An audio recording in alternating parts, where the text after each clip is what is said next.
Très bien, merci.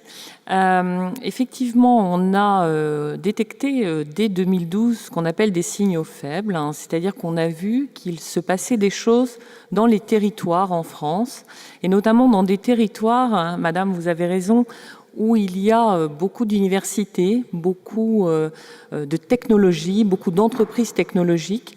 Et on a constaté en France, comme cela, dans 2-3 endroits, qu'il était en train de se passer quelque chose avec des entreprises toutes petites qui se créaient, très innovantes, et qui se développaient très vite, et qui nous demandaient à nous, banquiers, des compétences très différentes de celles que l'on avait de manière habituelle, notamment pour analyser leur développement et les accompagner.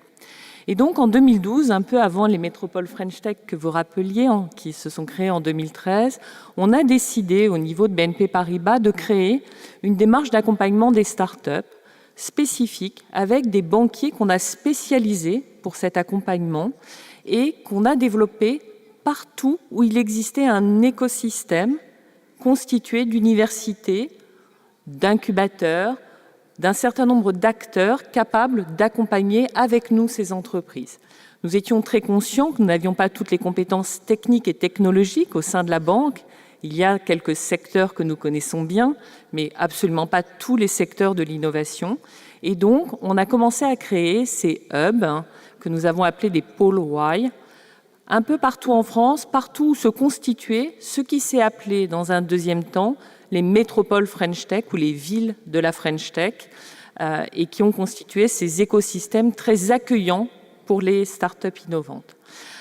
En faisant cela, on a beaucoup écouté les startups, les entrepreneurs, et on a petit à petit développé une offre spécifique pour eux, en essayant de leur amener tout ce dont elles avaient besoin. Et qu'est-ce qu'on voit? On voit qu'elles ont besoin, en fait, très vite d'internationalisation. Et on a développé, on a apporté, la banque est très internationale, vous le savez, et on a apporté à ces jeunes entreprises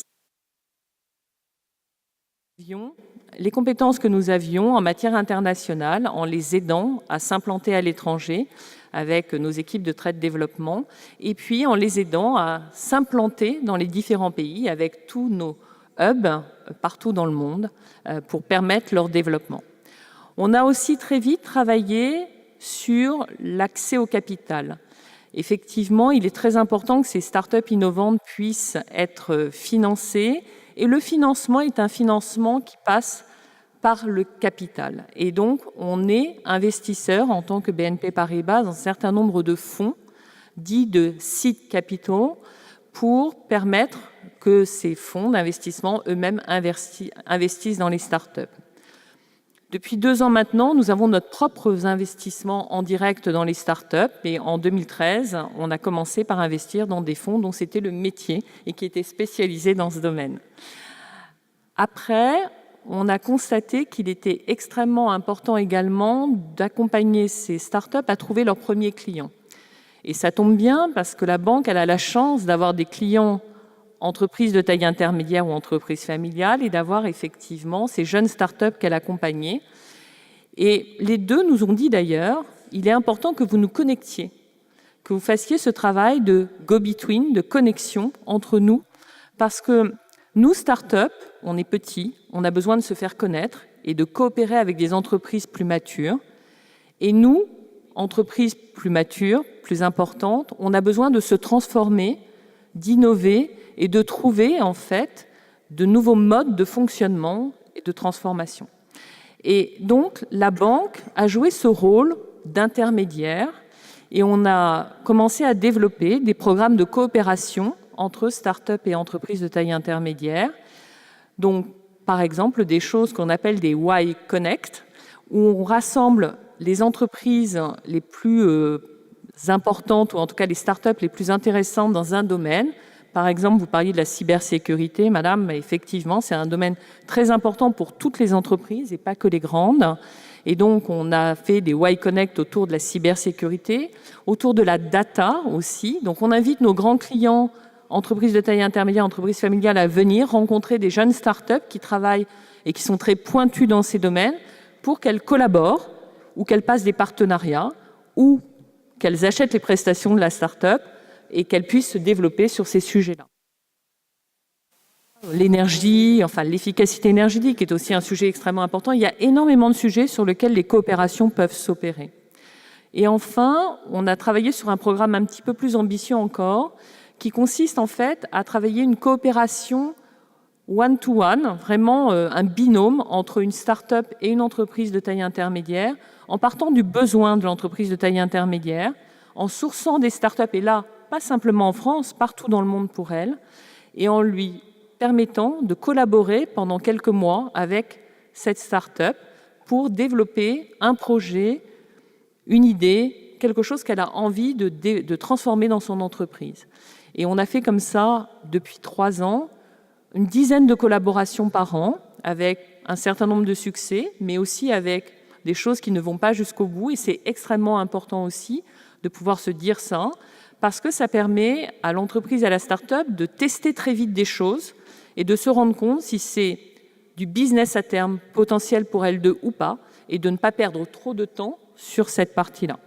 Donc, on a beaucoup de collaborations réussies. On a aussi des entreprises de taille intermédiaire qui ont investi dans les startups qu'elles ont accompagnées parce qu'elles trouvaient ça très intéressant. Et on a effectivement quelques collaborations qui ne sont pas allées au bout. Alors, en gros, 80% ont réussi, 20% ont échoué. Mais de l'échec, les entreprises ont toujours, et les startups nous ont toujours dit qu'elles avaient appris énormément de choses. Et notamment, elles ont appris beaucoup de choses en matière de ressources humaines. Les entreprises familiales, les entreprises de taille intermédiaire nous ont toujours dit que ça leur avait permis de détecter des talents en interne, de voir quelles étaient dans l'entreprise qui travaillait, dans les équipes qui travaillaient avec la start-up, celles qui étaient différentes, qui pouvaient effectivement aller plus loin dans l'entreprise, être capables de mener des projets de transformation. Et ça, c'était extrêmement intéressant. On a vu aussi, et c'est intéressant dans la discussion qui précédait, que dans les entreprises de taille intermédiaire, souvent, c'était les enfants de la famille qui portaient ces projets d'innovation et qui, effectivement, étaient au contact des startups avec beaucoup d'énergie et de volonté de jouer un rôle dans cette transformation de l'entreprise familiale. Et donc, tout ça sont des éléments extrêmement moteurs et extrêmement intéressants pour nous. Pour la banque, vous voyez bien l'intérêt, je pense, c'est que, on devient le banquier de ces entreprises qui naissent, qui se développent et qui, effectivement, grandissent ou qui se font racheter, pour certaines d'entre elles, par certains aussi de nos clients. Mais en tout cas, on est présent au cœur de l'économie, au cœur de ce qui est en train de se passer dans l'économie. On voit arriver les nouvelles technologies. Ça, c'est aussi quelque chose de très intéressant.